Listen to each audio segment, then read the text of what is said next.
Bismillahirrahmanirrahim. Assalamualaikum warahmatullahi wabarakatuh.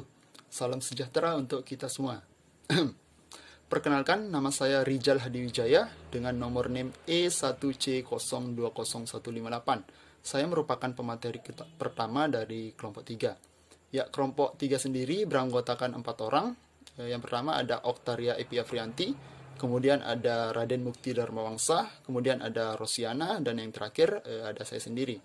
Ya, kami dari kelompok 3 akan membahas tentang prinsip-prinsip belajar.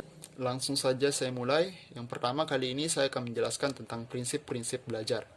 Prinsip belajar sendiri memiliki beberapa bagian. Yang pertama ada perhatian dan motivasi.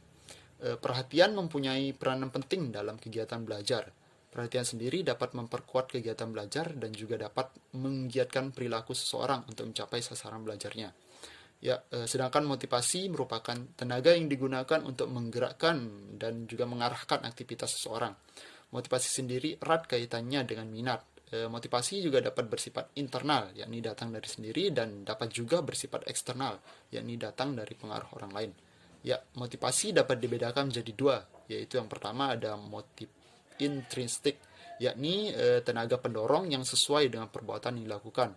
Kemudian yang kedua ada motif ekstrinsik, yakni tenaga pendorong yang ada di luar perbuatan yang dilakukan oleh seorang tersebut. Ya, motif ekstrinsik sendiri dapat berubah menjadi motif intrinsik yang disebut dengan transformasi motif. Kemudian yang kedua adalah keaktifan. Ya, belajar sendiri tidak dapat dipaksakan oleh orang lain dan tidak dapat juga dilimpahkan kepada seseorang. John Dewey sendiri pernah mengemukakan bahwa belajar adalah menyangkut apa yang harus dikerjakan oleh siswa untuk dirinya sendiri. Maka inisiatif itu harus datang dari dalam diri sendiri. Guru hanya sekedar pembimbing dan pengarah saja. Ya, dalam setiap proses belajar, siswa selalu menampakkan keaktifannya. Keaktifan itu dapat berupa kegiatan fisik seperti membaca, mendengar, menulis, berlatih keterampilan-keterampilan lain, dan lain sebagainya. Ya, dan ada juga kegiatan psikis, yakni menggunakan khasanah pengetahuan yang dimiliki dalam memecahkan suatu masalah yang dihadapi.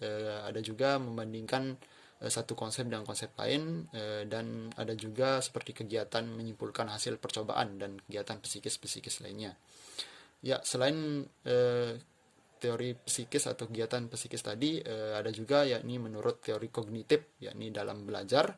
Dalam kegiatan belajar, anak harus mampu mengidentifikasikan kegiatannya, merumuskan masalah, mencari dan menemukan fakta, menganalisis, menafsirkan, dan menarik kesimpulan. Hal tersebut merupakan kegiatan aktif yang bisa dilakukan oleh siswa. Kemudian yang ketiga adalah keterlibatan langsung atau pengalaman. Menurut Edgar Dale, belajar yang paling baik adalah belajar dari pengalaman secara langsung. Keterlibatan siswa di dalam belajar tidak hanya keterlibatan fisik semata, namun lebih dari itu, terkait juga dengan keterlibatan mental, emosional, keterlibatan dengan kegiatan kognitif dalam pencapaian dan perolehan pengetahuan. Ada juga penghayatan dan internalisasi nilai-nilai dalam pembentukan sikap dan nilai siswa. Dan ada juga pada saat mengadakan latihan-latihan dalam pembentukan keterampilan. Hal tersebut bisa menjadi pengalaman bagi siswa itu sendiri. Kemudian yang keempat adalah pengulangan. Trondijk sendiri pernah mengemukakan bahwa belajar ialah pembentukan hubungan antara stimulus dan respon, dan juga pengulangan terhadap pengamatan-pengamatan. Belajar tidak terjadi secara sekaligus, tetapi berlangsung dengan penuh pengulangan berkali-kali, secara kesinambungan dan tiada henti. Kemudian yang kelima adalah tantangan. Tantangan yang dihadapi dalam bahan belajar membuat siswa merasa bergairah untuk mengatasinya. Ya, bahan belajar yang baru yang banyak mengandung masalah yang perlu dipecahkan membuat siswa merasa tertantang untuk mempelajarinya. Ya, kemudian yang keenam adalah balikan dan penguatan. Siswa akan belajar dengan lebih semangat apabila mengetahui dan mendapatkan hasil yang baik. Nilai yang baik ini menjadi pendorong bagi para siswa untuk belajar lebih giat lagi, dan itu akan memberikan mereka penguatan yang positif. Begitu pula sebaliknya, siswa akan merasa sedih dan mengalami rasa takut serta khawatir apabila mendapat nilai jelek pada pembelajarannya. Namun, rasa takut itu dapat membuat siswa menjadi lebih giat belajar dan akan mendapatkan nilai yang lebih baik. Inilah yang disebut dengan penguatan negatif. Ya, format sajian seperti tanya jawab, diskusi, eksperimen, metode penemuan, dan lain sebagainya merupakan cara belajar mengajar yang memungkinkan terjadinya balikan dan penguatan. Dan yang terakhir atau prinsip yang terakhir yakni perbedaan individual. Siswa merupakan individual yang unik, artinya tidak ada dua orang siswa yang sama persis. Tiap siswa sendiri memiliki perbedaan antara satu dengan yang lainnya. Ya, penggunaan metode atau strategi belajar mengajar yang bervariasi dapat membantu siswa dalam mengatasi perbedaan-perbedaannya. Juga penggunaan media instruksional hal itu dapat membantu siswa dalam mengatasi perbedaan-perbedaannya. Ya, mungkin hanya ini prinsip-prinsip pembelajaran yang bisa saya sampaikan. Selanjutnya akan dilanjutkan oleh teman saya. Terima kasih. Baik, di sini saya Oktaria Evi Aprianti dengan NIM S1C020145 selaku penyaji kedua ingin melanjutkan penjelasan dari rekan saya sebelumnya yaitu Rijal Hadi Wijaya. Di sini saya akan menjelaskan tentang implikasi prinsip-prinsip belajar siswa dan guru. Yang pertama, implikasi prinsip-prinsip belajar bagi siswa. 1. Perhatian dan motivasi. Siswa diharapkan selalu melatih inderanya untuk memperhatikan rangsangan yang muncul dalam proses pembelajaran. Kemudian, siswa juga harus menyadari bahwa motivasi belajar yang ada pada diri mereka harus dibangkitkan dan dikembangkan secara terus-menerus. Untuk membangkitkan motivasi tersebut, siswa dapat menentukan atau mengetahui tujuan belajar yang hendak dicapai. Yang kedua, keaktifan. Implikasi prinsip keaktifan bagi siswa berwujud perilaku-perilaku seperti mencari sumber informasi yang dibutuhkan, menganalisis hasil percobaan, ingin tahu hasil dari suatu reaksi kimia, membuat karya tulis, membuat Kipling, dan perilaku sejenis lainnya. Kemudian yang ketiga, keterlibatan langsung dan berpengalaman. Implikasi keterlibatan langsung bagi siswa, misalnya siswa melakukan reaksi kimia, siswa berdiskusi untuk membuat laporan, dan perilaku jenis lainnya. Perilaku keterlibatan siswa secara langsung dalam kegiatan belajar pembelajaran dapat diharapkan mewujudkan keaktifan siswa. Yang keempat, pengulangan. Implikasi adanya prinsip pengulangan bagi siswa adalah kesadaran siswa untuk bersedia mengerjakan latihan-latihan yang berulang untuk satu macam permasalahan. Kemudian yang kelima, tantangan. Implikasi prinsip tantangan bagi siswa adalah tuntunan memiliki kesadaran pada siswa akan adanya kebutuhan untuk selalu memperoleh, memproses, dan mengolah pesan. Kemudian yang keenam, balikan dan penguatan. Seorang siswa belajar lebih banyak bila mana setiap langkah segera diberikan penguatan. Hal ini timbul karena kesadaran adanya kebutuhan untuk memperoleh balikan dan sekaligus penguatan bagi setiap kegiatan yang dia lakukan. Yang terakhir yaitu perbedaan individual. Setiap siswa memiliki karakteristik sendiri-sendirinya yang berbeda satu dengan yang lain. Kesadaran bahwa dirinya berbeda dengan siswa lain akan membantu siswa menentukan cara belajar dan sasaran belajar bagi dirinya sendiri. Baik, saya lemparkan ke penyaji berikutnya. Terima kasih. Bismillahirrahmanirrahim. Assalamualaikum warahmatullahi wabarakatuh. Perkenalkan, nama saya Raden Mukti Darmawangsa atas NIM IC020149 akan melanjutkan materi yang disampaikan oleh Saudari Oktaria Evi Aprianti. B. Implikasi prinsip-prinsip belajar bagi guru. Yang pertama, perhatian dan motivasi. Menggunakan metode dan teknik mengajar yang disukai siswa. Guru menggunakan metode secara bervariasi, menggunakan metode dan teknik mengajar yang disukai siswa, memberitahukan nilai guna dari pelajaran yang sedang dipelajari siswa, dan lain-lain. Yang kedua, keaktifan. Memberikan tugas secara individual dan kelompok, mengadakan tanya jawab dan diskusi, memberikan kesempatan pada siswa melaksanakan eksperimen. Yang ketiga, keterlibatan langsung atau berpengalaman. Melibatkan siswa mencari informasi atau pesan dari sumber informasi di luar kelas atau luar sekolah. Merancang kegiatan pembelajaran yang lebih banyak pada pembelajaran individual dan kelompok kecil, dan lain-lain. Selanjutnya yang keempat, pengulangan. Mampu memilih antara kegiatan pembelajaran yang berisi pesan yang membutuhkan pengulangan, pesan yang membutuhkan pengulangan dengan yang tidak dibutuhkan pengulangan. Yang kelima, tantangan. Memberikan tugas kepada siswa, memecahkan masalah yang membutuhkan informasi dari orang lain di luar sekolah sebagai sumber informasi. Mengembangkan bahan pembelajaran, teks, handout, modul, dan yang lain yang memperhatikan kebutuhan siswa untuk mendapat tantangan di dalamnya, dan lain-lain. Yang keenam, balikan atau penguatan.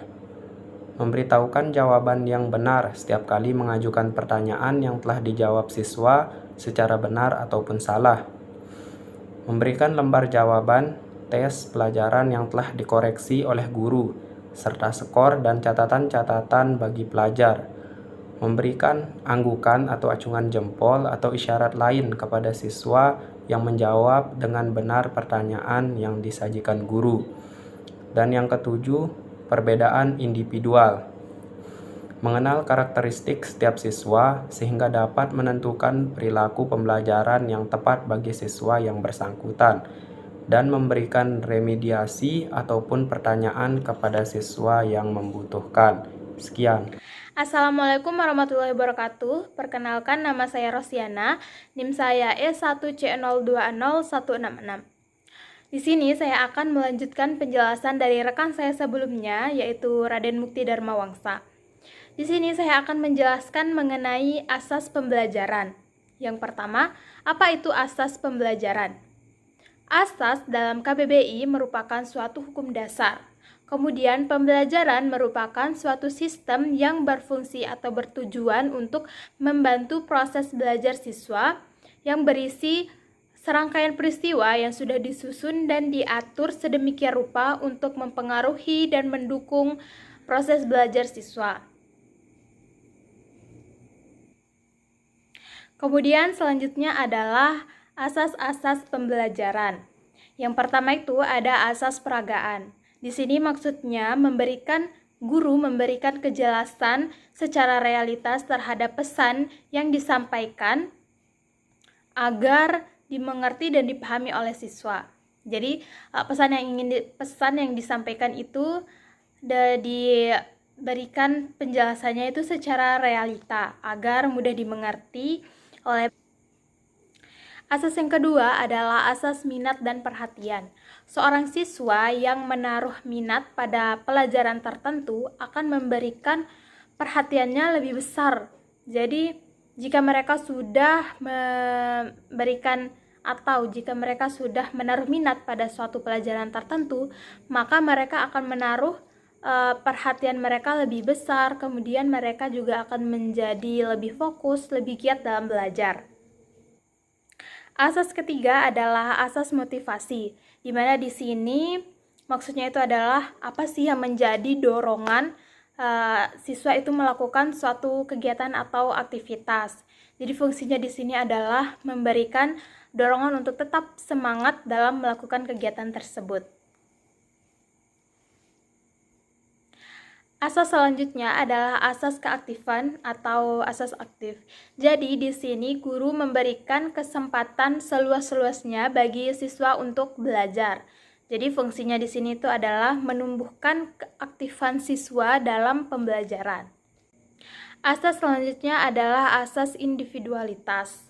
Jadi di sini guru itu dituntut untuk bisa memahami perbedaan individu. Jadi guru itu dituntut untuk bisa membedakan individu baik secara mental, baik secara fisik maupun keadaan sosial. fungsinya di sini adalah agar guru tersebut bisa menjalankan proses kegiatan belajar mengajar dengan efektif dan lancar. Dan di sini juga guru bisa memilih metode yang tepat sesuai dengan perbedaan dari individu-individu tersebut yang bisa menyatukan mereka, yang bisa membuat mereka balance dan tidak terjadi tumpang tindih antara individu yang satu dan asas selanjutnya adalah asas modifikasi. Jadi di sini guru diberikan kesempatan atau diberikan wewenang untuk mengubah alat atau peralatan agar fungsinya itu pembelajaran yang dianggap susah oleh siswa setelah dimodifikasi menjadi lebih mudah dan menjadi lebih mudah untuk dipahami. Kemudian asas selanjutnya adalah asas pengulangan. Jadi di sini maksudnya semakin sulit materi yang diberikan kepada siswa, maka baik guru maupun siswa harus lebih sering untuk mengulang untuk memudahkan dalam mereka mengingat dan memahami apa materi yang sulit tersebut. Kemudian asas selanjutnya adalah asas evaluasi. Jadi di sini tuh mengukur sejauh mana progres pembelajaran yang sudah dilakukan baik guru maupun siswa. Jadi apa saja yang sudah meningkat atau apa yang perlu untuk dikembangkan, apa yang perlu untuk ditambahkan gitu. Jadi di situ adalah penilaiannya. Asas selanjutnya adalah asas korelasi dan konsentrasi. Korelasi di sini maksudnya adalah hubungan antara mata pelajaran yang satu dengan mata pelajaran yang lainnya. Di sini contohnya seperti misalnya hari Senin siswa belajar mata pelajaran sejarah. Kemudian hari Selasa siswa belajar materi tentang sosiologi atau antropologi. Nah, antara sejarah dan antropologi terdapat suatu keterkaitan atau terdapat salah satu unsur yang berhubungan. Jadi secara tidak langsung di sini sudah menimbulkan minat dan perhatian siswa tersebut. Kenapa? Karena sebelumnya mereka telah setidaknya belajar sedikit keterkaitan antara sejarah ini dengan antropologi atau sosiologi ini. Nah, selain itu, guru juga diharuskan atau bukan diharuskan sih sebenarnya, tapi seharusnya atau hendaknya guru juga menghubungkan pelajaran di kelas itu dengan keterkaitan di kehidupan sehari-hari.